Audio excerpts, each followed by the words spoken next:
Ecclesiasticus chapter 1 and verse 19. This is Sirach in the Apocrypha, chapter 1, verse 19. Come on. Wisdom raineth down skill and knowledge of understanding. You see that? That goes with that prudence and that understanding that Hiram was talking about back in Chronicles. The scripture says, wisdom reigneth down skill and knowledge of understanding. This is what falls in line with prudence, because remember how it says in Proverbs, I, wisdom, dwell with prudence. These are spirits that must go hand in hand. So if you have somebody that says that they're wise, but they're not prudent in nature, they're not wise. You know, if you have someone that is prudent as a person, wisdom is more inclined to follow after it. Wisdom reigneth down skill and knowledge of understanding. Read.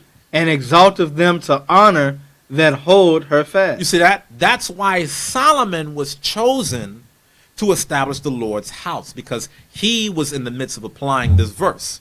Not Absalom. David had many sons. Solomon was the one that was given that spirit of prudence and understanding to get this going. Now, I want us to go back to this definition, because we got to get these words down in our vocabulary. I want us to look at the synonyms of prudence as well as the antonyms of the word prudence. Let's read off some of the synonyms of prudence. Just a few of them. Yes, sir. We got austerity. You see that? Austerity, come on. Conservatism. Meaning, like say, for example, if you were investing in something. If you are investing conservatively in something, that means that you're investing, but you're not betting the house because you know that there's some type of associated risk, okay? You're not going to put your arm and your leg on Wall Street because you know that it all could go belly up. There's a certain level of conservatism that you have in prudence. Come on. Diligence. Read. Discretion. Discretion. Discretion in your thoughts. Discretion in your words. Discretion in your actions. Come on. Foresight. You see that? Foresight. Being forward thinking. These are the thoughts of a prudent person. Come on. Frugality. You see that? Not being a spendthrift with their resources. What do I mean when I say being a spendthrift? Okay, you know how we do as a nation of people? It's Friday, you just got paid.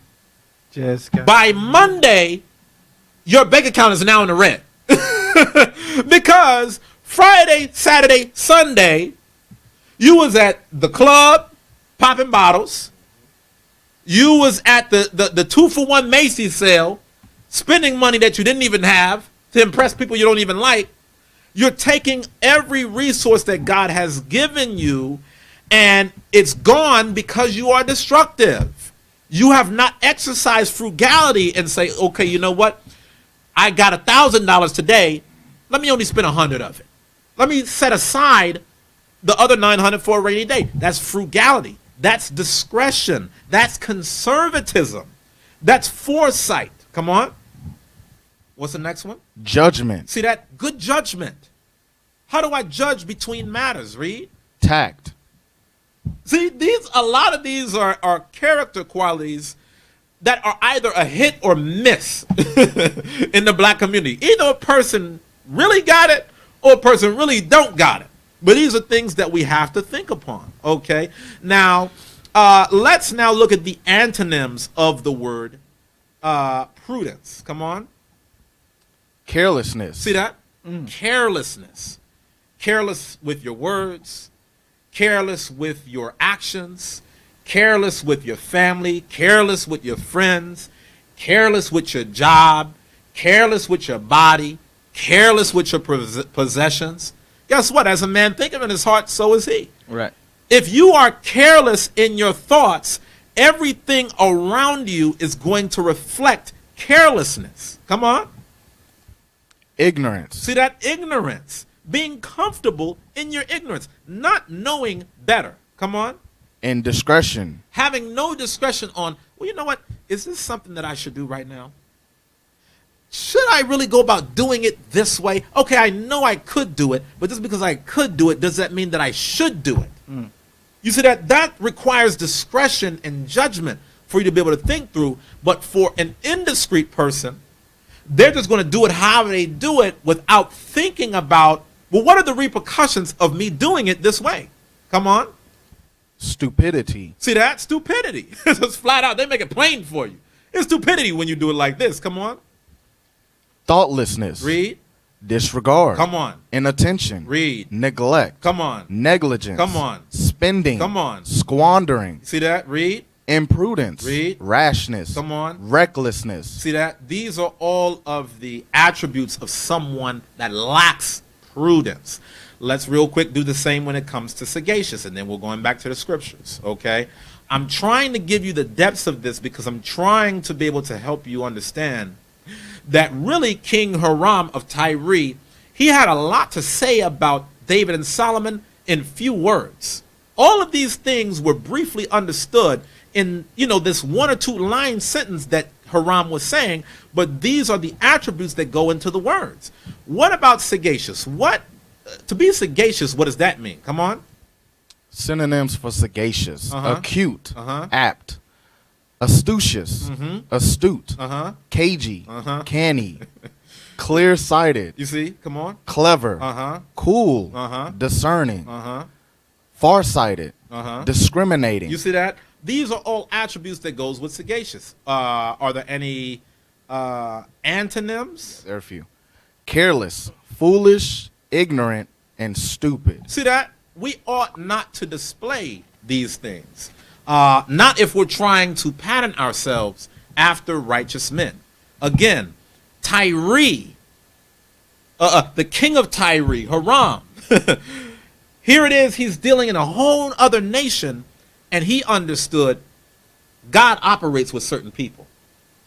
When it comes to other types of people, it doesn't mean that it's the end of the world, but these are skills that you either want to develop or you would want to honor in those that have them, so that way you can learn from them rather than trying to destroy them and tear them down.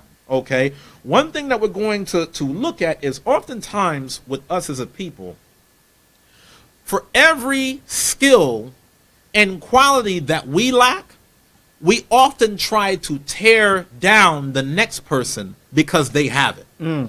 We often try to create narratives in our lives where we say, well, because of the fact that I don't have this gift, I'm going to do my best job to try to destroy this other person because they have that gift and I don't want them to have it. So I have to paint a picture in the eyes of the masses as though that attribute that I lack is not a good skill to have.